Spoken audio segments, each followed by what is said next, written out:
sa 13:12 sa Isayas, naingon ang propeta nga sa Isayas, buhaton ko ang tao nga labing mahal kaysa sa lapi ug sa lunsayng bulawan sa oper.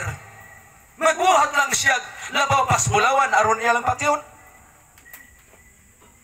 Ang kamatayon igsuon pagpili ni sa tao. Manya usahay kung dili ta makapamalandong, di na to makumport ang pamilya nga nas kasubanan ang ilang hunahuna na ang Dios mo'y nagpatay sa ilang minahal sa kinabuhi. O magkidaya itong manuunaan, maigsuon. Muna nga niyata aron sa pagkumport. Ingon ang Jeremias 22, versikulo 10, ingon ang Biblia, ayaw paghilak tungod sa namatay. Pero gibawi po sa propeta, ingon siya, hinunua maghilaka sa hilabihan gayod tungod sa kamingaw sa mupanaw na kay siya dili na mobalik pa sa imong pinuyanan. Munang dihay usa ka arkitek mga igsuon, unya naghimo siya balay. Giayo gyud niya pag-ayo kanang iyang balay ang una nga ang disenyo nga wa diri wa dito. Kay dili makit-an bradlari sa nagkalain-laing dapit kanang iyahag yung estilo niya. Ang sugilano ningon na maayog yung pagkahimo. Sa diha na nga nahuman ang iyang gihimo nga balay, nang imbitar siya mga silingan. Ano man, kay nagkumbira siya mga igsuon. Pagpasalamat. Karon kutob sa tao nga moadto dito siyang balay, iyang interbiehon, unsay imong ikasulti nining maong balay. So siyempre kay bisita ka, pinigadto nimo, invite ka, so puro gyud positive. Nindo, perfect na panimalay. Sulod, utob sa interview, perfect ang panimalay nga iyang gibuhat. Dinha lang gyud usa ka tawo nga gi-interview nga miingon, Sir, ang imong balay perfect unta. Eksuon ang pulo nga unta, upat lang ka litra, pero dako kayog unod. Pag-ingon nga perfect unta, na question ang tag-iya, kay kanang unta, wa man na. Nakauban kag pangaligo atong aging adlaw sa makauban unta na nakauban. Sa ato pa ang balay ngayong gihimo dili perfect. Nadugay siya interview atong maong tao kay sa daghang interview niya kadto ra mang tawhana maingon nindot na unta. Yang interview. So sa daghan na akong interview pulos perfect. Ikaw lang ang akong interview nga perfect unta. Nindot na unta. Unsa may hinungdan na miingon magkag-perfect pero naamay unta. Meaning to say, wa madayon. Unsay imong nakita? Sa inani manggod sirang akong nakita sa imong balay. Nindot siya. Natik yung nindota. Pero doon na lang di usa nga kulang. Siya mao ba? Ako bantugan nga arkitek. Pero doon na pa day kulang. Siya ako, sir, dili ko bantugang arkitek, pero doon ako'y nakita nga kulang sa imong balay.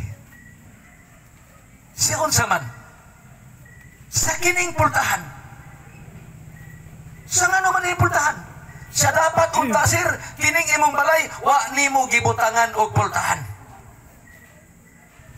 Nga mga igsuon, nakakita na mo balay nga way pultahan? Nakakita na ba mo? Wala eh. Usahan man pagsuot sa tao? Radramil o way pultahan? Sa usahan man pagsuot sa tao? Pares karon gi-invite mo. Usahan man pagsulod o way pultahan? Siya maupo na problema, sir. Dapat lang yun nga butangan di sa pultahan. Pero nganong niingon ko perfect na unta tungod kay na pultahan. Kay ako nasayod. Ang mga taong mosulod din mogawas, mosulod, mogawas, pero doon ay panahon, hindi gawas, di nakabalik din mobalhin na sa iyang balay na original na to asmenteryo.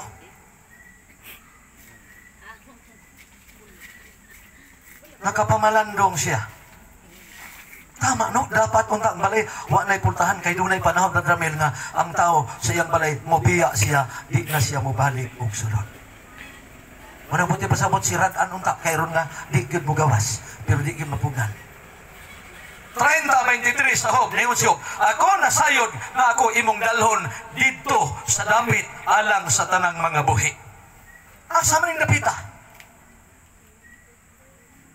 Kanang simenteryo. Muna nga alang sa mga pamilya nga nagsubo, mga igsuon, dunay saad ang Ginoo. Munang niata magserbisyo, dili tungod kay atong handom nga atong buhion si Brother Rune.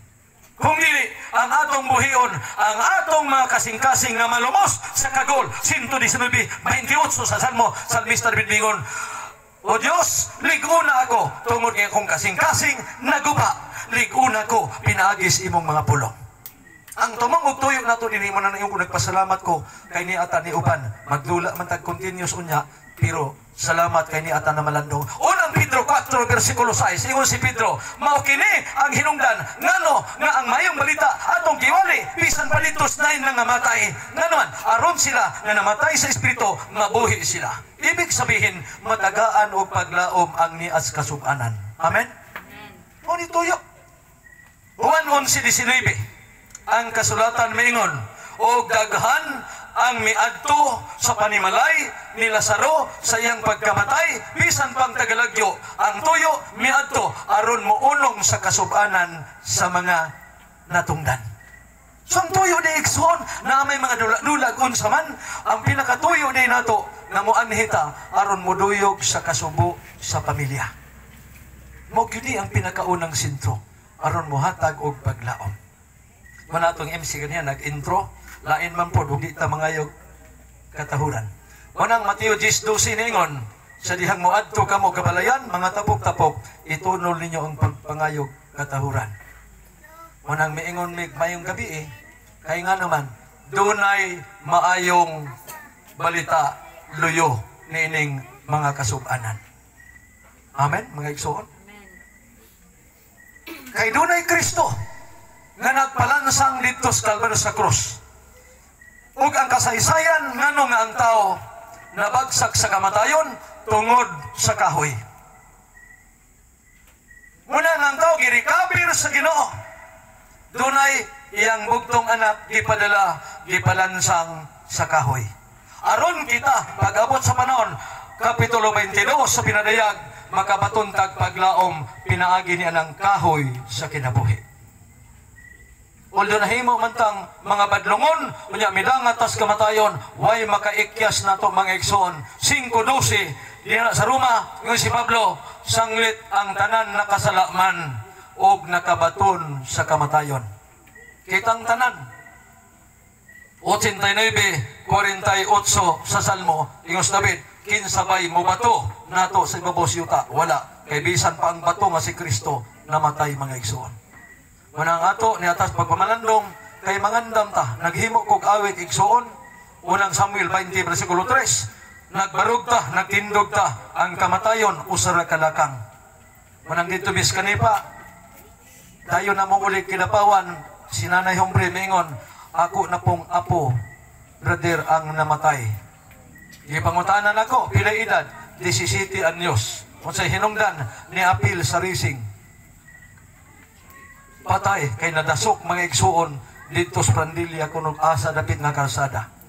So mo serbisyo matami atol man iuli mi, nakabalik mi nalubong na. 17 anyos pa. Dito mis kidapawan na ami giserbisyo naglubong mi, human na mo glubong kay ako basta matog minteryo bredlari ang ako magsikog panglili dito sa mga pansyon. Nang lili ko, kanos anin namatay, kinsaning namatay, akong gilili. Pagtanaw na ko sa pansyon nga rasdool, nagahatag og pansin ako. Nga naman, kaya akong nakita, 19 anyos, patay na. Akong gitan ang pangalan, wa na kay nako minumduming pangalan, pero ang apelido, naapagyod sa akong utok. Nga naman, kay ang apelido, ikson, doktor. Doktor, pero patay. Muna ang ato iksoon, pagpangandam, kay ikaw ug ako karon wa ta masayod nga kita mosunod pod ni Brother Rune. Mao ni tuyok nganong mamalandong ta.